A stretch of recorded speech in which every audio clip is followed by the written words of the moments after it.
কম জানেন অথবা ইচ্ছা করে জানেন না, কারণ আমি অন্তত আপনি আমার সমালোচনা করতে কেন আসেন নাই?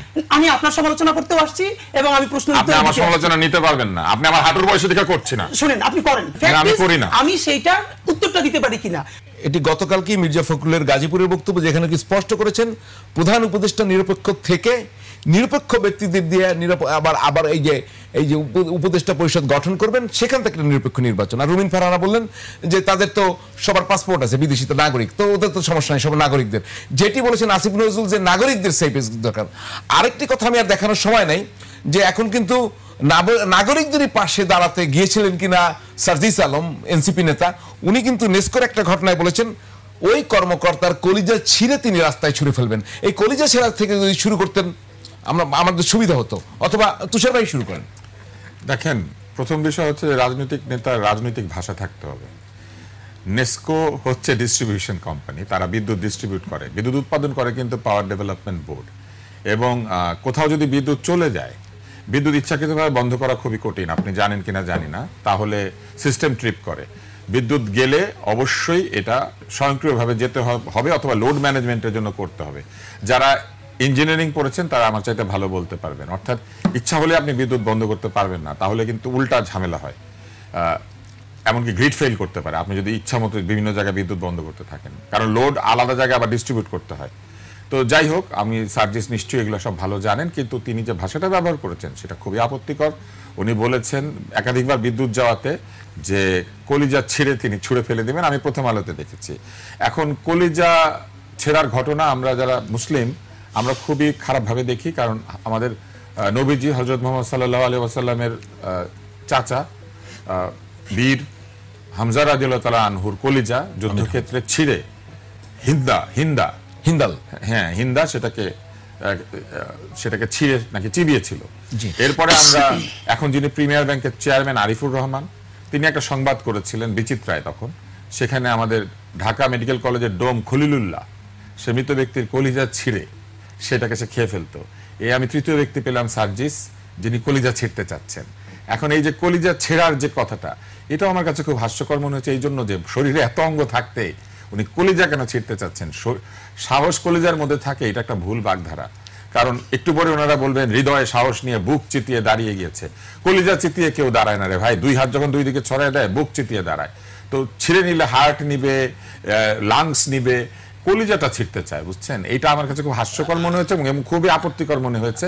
আমি বলবো যে যেহেতু সে একজন ভালো বিতার্কিক ছিল, অনেক সুন্দর সুন্দর বক্তৃতা দিয়েছে, আমি দেখেছি, অত্যন্ত আবেগ ঘন, তো এরকম বক্তৃতা যে দিতে পারে সে মানুষের কলিজা ছিঁড়বে, এটা আমি আশা করি না এরকম ভাষা ব্যবহার করা উচিত। জি, হাদিমের কাছ থেকে এইটাকে অল্প একটু শুনে আমরা মির্জা ফখরুলের বক্তব্যে যাব। জি, এখানে খুব বেশি বলবো না, একটা হচ্ছে যে মানে ধরেন এটা তো রিটোরিক্স হিসেবে আমি মানে রিড করতে চাই। আপনি কলিজা ছেঁড়া তো বলছেন, কিন্তু আমরা কিন্তু অশ্লীল, আপনি তো আপনার ব্যাপারে তো কথা আছে। আমি বক্তব্য দিয়েছি, অশ্লীল বলা যাবে না, এটা খুবই আপত্তিকর শব্দ। অশ্লীল কথাটা খুবই আপেক্ষিক, কোনটা শ্লীল কোনটা অশ্লীল।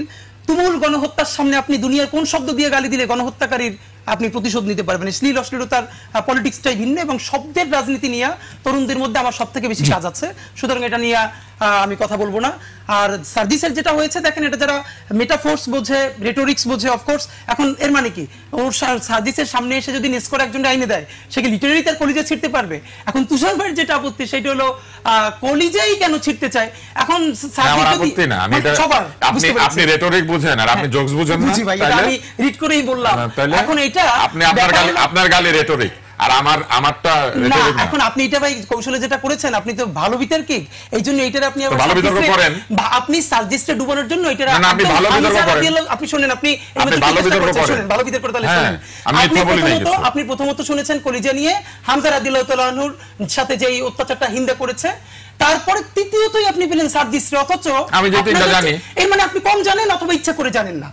কারণ আমি অন্তত আমি তো আপনার হাঁটুর বয়সের বাচ্চা, সেই হিসাবে আমি অন্তত বহু পলিটিক্যাল রেটোরিক শুনেছি কলিজা ছিঁড়ে ফেলা হবে, এর মানে কি এটা কি ভালো, আমি সেটা বলছি না, কিন্তু ফ্রেমিংটা হলো তুষার ভাইয়ের মতো বিদগ্ধ মানুষ যখন হামজা রাদিয়াল্লাহু তাআলা আনহুর সাথে যেটা ঘটেছে হিন্দে করেছে, এইটার সাথে যখন সার্জিসের বক্তব্যকে রিলেট করে দেখেন, আমি সার্জিসের ভাই আপনি বক্তব্যটা ভালো না মন্দ সেটা বলেন, আমি সেটা বলতেছি ভাই। আপনি আমার সমালোচনা করতে কেন আসেন নাই? আমি আপনার সমালোচনা করতেও আসছি এবং আমি প্রশ্ন আপনি আমার সমালোচনা নিতে পারবেন না, আপনি আমার হাঁটুর বয়সে দেখে করছি না। শুনেন, আপনি করেন, দেখেন আমি হাঁটুর বয়সী না, আপনি যদি আরো ছোট বয়সীও হয় আপনি তুমুল সমালোচনা করেন, আমি করি না। আমি সেইটা উত্তরটা দিতে পারি কিনা, আমি তো কোথাও চুরি কইরা এখানে আসি না যে আমারে প্লিজ এইটা বললেন না আমি ক্ষমা চাবো, বরং আমি যেটা বলবো সেটা তুষার ভাই আপনি নিতে পারবেন না। আপনি বললে খুবই ট্রিগার্ড হবেন, কষ্ট পাবেন, সিনিয়রদের সাথে এই কাদা ছড়াছড়ি আমরা করতে চাই না, এই জন্য আমরা বলি না। ফ্যাক্ট হলো সার্জিস যেটা বলেছে অবশ্যই সেটা ভুল বলেছে, সার্জিস সেজন্য ক্ষমা চাইবে কিনা সেটা আমরা সবাই বলবো, এবং এটা ভবিষ্যতে যেন না বলেন সেটা অবশ্যই আমরা বলবো, কারণ সেই তো অ্যাপ্রিসিয়েট করছে যে সার্জিস ভালো বিতর্ক করে, এবং অবশ্যই সার্জিসকে এর জন্য দুঃখ প্রকাশ করতে হবে। কিন্তু আমরা ফ্যাক্ট হলো যেটা যতখানি সিগনিফিকেন্ট তার থেকেও যদি সেটাকে আমরা ওইটার সাথে মিলিয়ে ফেলি তাহলে তো ওইটার সিগনিফিকেন্স হারাই যায়। বরং আমি আমার জায়গায় ফিরি, মির্জা ফখরুল ইসলাম আলমগীর সাহেব যেটা বলেছেন খুবই স্বাভাবিক, এটাই তো কথা যে না আসলে কি উপদেষ্টা পরিষদ পুনর্গঠনের জায়গাটা চলে এসেছে কিনা, কেননা যে উপদেষ্টা পরিষদ রয়েছে সেটাকে তিনি নিরপেক্ষ মনে করেন না, ক্লিয়ার। আপনি যদি খুব সংক্ষেপে দিতেন, বলে প্রধান উপদেষ্টাকে নিরপেক্ষ থাকতে হবে, তারও নিরপেক্ষ, আর উপদেষ্টা পরিষদ নিরপেক্ষ ব্যক্তিদের নিয়ে গঠন করতে হবে। দ্যাট মিনস এই উপদেষ্টা পরিষদ নিরপেক্ষ না, এটা ক্লিয়ার হয়ে গেছে। তাহলে কি উপদেষ্টা পরিষদ গঠন নতুন করে গঠনের ইঙ্গিত দিচ্ছেন কিনা, খুব সংক্ষেপে বলবেন। ব্যাপারটা হলো এর পরেও ধরেন এই যে উপদেষ্টা পরিষদটা, এখানে তো বিএনপি ইনপুট দিয়েছে, জামাত ইসলাম ইনপুট দিয়েছে, সবাই দিয়েছে, তাহলে পরবর্তী যেটা নিরপেক্ষ হবে, এই নিরপেক্ষ কথাটা তো খুবই ভেইগ, এটা কমপ্লিট কিছু না। এখন ধরেন যেটাকে বিএনপি শতভাগ নিরপেক্ষ বলবে, জামাত বা এনসিপি সেটাকে আবার নিরপেক্ষ বলবে, মানে কার দৃষ্টিতে নিরপেক্ষ হতে হবে অথবা কার কাছে পরীক্ষা দিয়ে আপনি নিরপেক্ষ। দেখেন ব্যক্তির নিরপেক্ষ হওয়া দরকার না, নিরপেক্ষ হলো তার কাজটা, যে কোনো ব্যক্তি। তাহলে এই উপদেষ্টা পরিষদ ঠিক আছে না, এটা তো আমি বলছি না, এই উপদেষ্টা পরিষদের মধ্যে অনেক সমস্যা আছে, এবং আপনি যখন ইলেকশনে যাবেন, আপনি যখন ইলেকশনের রুটিন ওয়ার্ক শুরু করবেন, তখন কি এত উপদেষ্টা দরকার আছে? এতগুলো মন্ত্রণালয় ফাংশন করবে, তত্ত্বাবধায়কের মুখটা কি 10-12 জন দিয়ে তারপর সেটাকে কমিয়ে ইলেকশনকে ফোকাস করে, বাট সেজন্য তফসিলের যখন যাবে এটা তো করতে হবে। তুষারের কাছে আসছি এই বিষয়ে, এবং আপনি যদি ওই বিষয়ে কথা বলতে চান আপনি বলতে পারেন। না, আমি কোনো বিষয়ে কথা বলতে চাই না, ফখরুল ইসলাম আলমগীরের প্রসঙ্গে এসেছেন, আমি সেটা বলবো। ফখরুল ইসলাম আলমগীর যেটা বলেছেন, ওনারা এই উপদেষ্টা মণ্ডলীর নিরপেক্ষতা নিয়ে এক ধরনের সন্দেহ প্রকাশ করেছেন এই বক্তৃতার ভিতর দিয়ে। আর রুমিন ফারহানা যেটা বলেছেন সেটা তো ফ্যাক্ট, আপনি যেহেতু ফ্যাক্ট চেক করেন, আপনি একদিন বলে দিয়েন ফ্যাক্ট চেক করে যে কার কার বিদেশি পাসপোর্ট আছে, কে কে বিদেশি নাগরিক আমাদের এখানে এসে আমাদের দেশে দণ্ডমুণ্ডের কর্তা হয়ে আমাদেরকে সেফ এক্সিট দিচ্ছে। যে কথাটা ফখরুল ইসলাম আলমগীর বলেছেন, এই অবস্থা তৈরি হয়েছে এই কারণে যে এই উপদেষ্টা মণ্ডলীর বিরুদ্ধে অভিযোগ উত্থাপন করেছে এই উপদেষ্টা মণ্ডলীর নিয়োগকর্তাদেরই একটা অংশ। অতএব এই বিষয়টা আসলে এখন একটা আলোচনার বিষয়বস্তুতে পরিণত হয়েছে। দ্বিতীয়ত, এই উপদেষ্টাদের মধ্যে অনেকেই আছেন যারা প্রকাশ্যে অথবা অপ্রকাশ্যে একাধিক রাজনৈতিক দলের সঙ্গে মেলামেশা করেন, সেগুলোর ভিডিও এসেছে, সেগুলোর ছবি এসেছে।